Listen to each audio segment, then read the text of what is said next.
Ooh, what the fudge balls is happening here? I don't know. Are we just going into the other? Are we just going for it on the wrong side of the road? I guess so.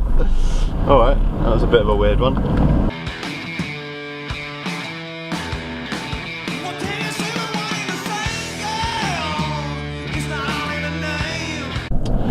Greetings and welcome. We're back to a lovely, gorgeous summer's day on Brighton Beach here. Look at that. Following on from my last video on the amazing Lawrence Fox and his anti-vax crew, I wanted to do a video about vaccine passports. Now, before we start, I just want to make it very clear that I will no longer be debating any anti-vaxxers in my comment section. Okay, I'm not going to waste my breath with it anymore. Let's just say this. Here is a doctor. Some people argue that this vaccine was rushed, therefore it cannot be safe. In some ways, I could understand their concerns. It is unprecedented that a vaccine gets the go-ahead within 8-9 months of it being launched. But at the same time, we're in a global pandemic that's been basically unheard of in modern times. The world is in some ways in a standstill. So scientists have been working round the clock to try and find answers. And there's been a lot of collaboration as well across different countries, different scientists and different organizations. So I think it's incredible what they've done, but the process has still been rigorous. The process that is in terms of creating a vaccine, the different stages, they've still gone through all of those stages successfully. For those skeptical of how can they come up with something so quick, well, the mRNA vaccine technology, that's been the research behind it has been going on for decades, and the recent SARS and MERS epidemics showed that we were looking more at spike proteins. So all of this is kind of been going on in the background anyway. It's just that now we've been able to bring everything together. Okay, so I want to make it very, very clear that I will take this man's opinion over anyone in my comment section. Okay, that man, that doctor that spent 8 years of medical school, giving up his life, giving up all his free time to train as a doctor, I will take his opinion over anyone in my comment section, okay? And thousands of doctors like him that have the exact same opinion. So don't even bother, don't waste your breath, okay? I don't want to talk about anti-vax or whether the vaccine has passed its trials. It's passed its trials. What I do want to talk about is vaccine passports. Now, I've got to be honest, I'm really torn between this one. I really am. I can totally understand why someone is 100% behind this, but I can also understand why someone is 100% not behind it. I guess you know, let's talk about the pros and cons. I'll give my opinion at the end. But I'd love to hear your opinions in the comments, because like I say, I am so torn with this one, so it would be really good to hear your guys' opinions in a civil way, please, a civil way, just a nice discussion. And that's what's so important about this topic, because I do feel that anyone that has a different opinion on this one is completely valid. I really can see both sides of the argument on this one straight away. So let's start off with some of the pros. I mean, starting with the complete obvious one, it's gonna help you not get it. You know, COVID passports, if you're in a nightclub or whatever and everyone around is vaccinated, the chances of you getting it are low. Okay, so that's just the obvious one straight off the back. Slows infections, so this one's a touchy one, half and a half. The general scientific advice is that if you are vaccinated, you're less likely to pass it on. You can still pass it on, and we know that, but you're less likely to. Some of the main reasons, I mean, if the symptoms are going to be less, you're not going to be suffering as bad, you're not going to be coughing and spluttering, and especially when we move into winter time, when those droplets are not dissolving on surfaces and stuff like that, you know, generally passing it on is going to be more difficult. Just generally making people feel safer. You know, when you're at an event, if you're at a football match, and museum, nightclub, you're going to feel safer knowing that everyone in there has been vaccinated. That's just part and parcel.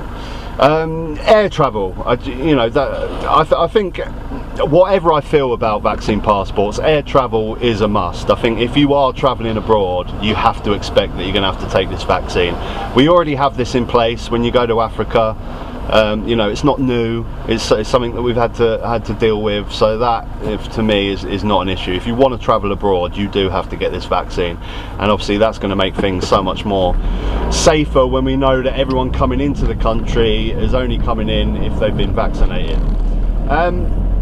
The economy is a weird one, because there's actually sort of pros and cons either side of that. There's a lot of pros for the economy, because the pubs, restaurants, nightclubs, if everyone inside is vaccinated, and they're not going to have people going off sick, more people are going to come, that they feel safer. But then there is the con that people that aren't vaccinated won't be going. But generally I think it's going to be good for the economy, and we're going to try and reduce those lockdowns.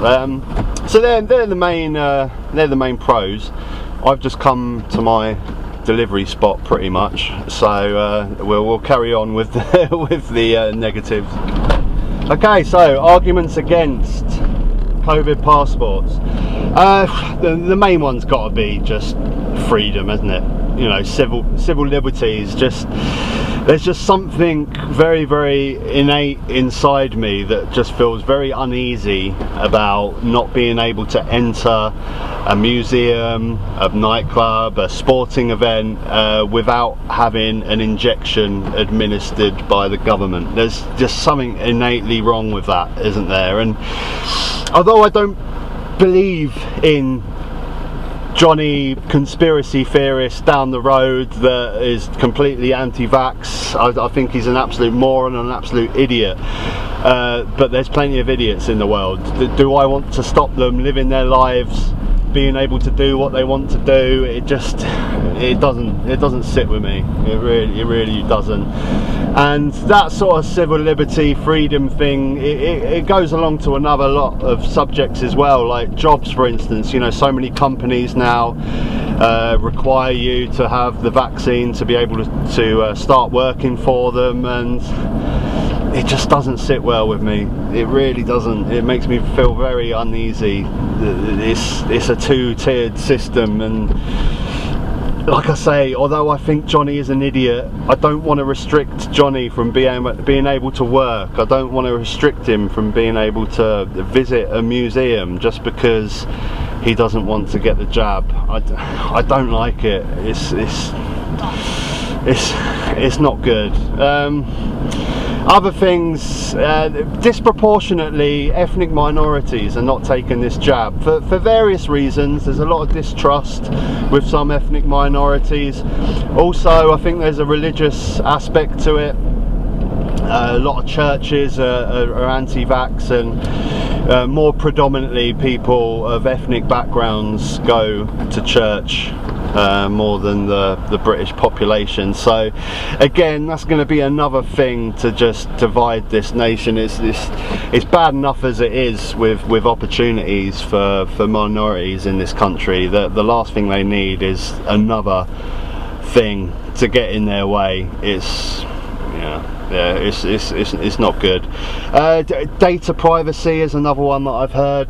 You know, they've got so much information on us already. We're just opening that up to even more with a new app that will come through that will have your COVID passport on, and I guess it will have all your health information. And do we trust these people not to sell that on to whoever they want to? I don't think so.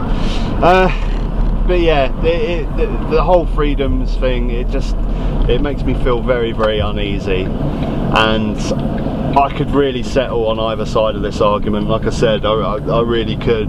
But I guess my overall summarise here on what my thoughts on it is, I think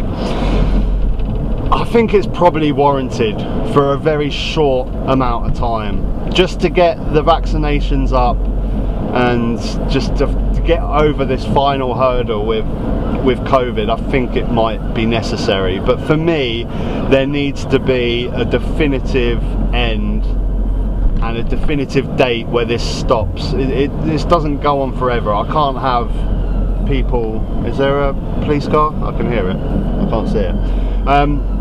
I can't have this going on forever. This is insane. And even when I'm talking about it now, I'm thinking, oh, I don't think I want it at all.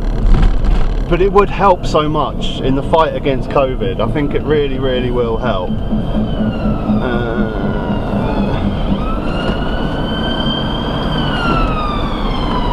we go. Sorry, I'm just going to let this ambulance pass. There we go.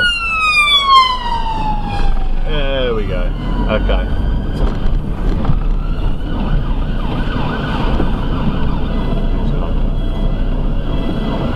So with hesitancy, I'd say, I guess, for like maybe a 2-month period. Fucking I can't talk.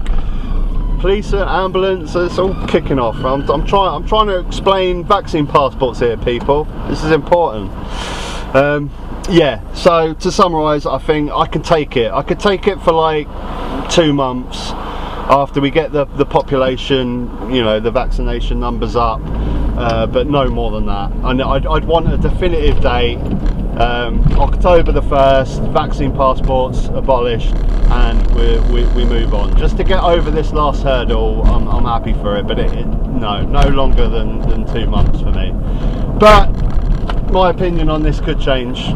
It changes all the time, it really does. But at the moment, that's where I'm at. And I'd love to hear what you think. Please let me know what you think, and give me your opinions in a civil way, people.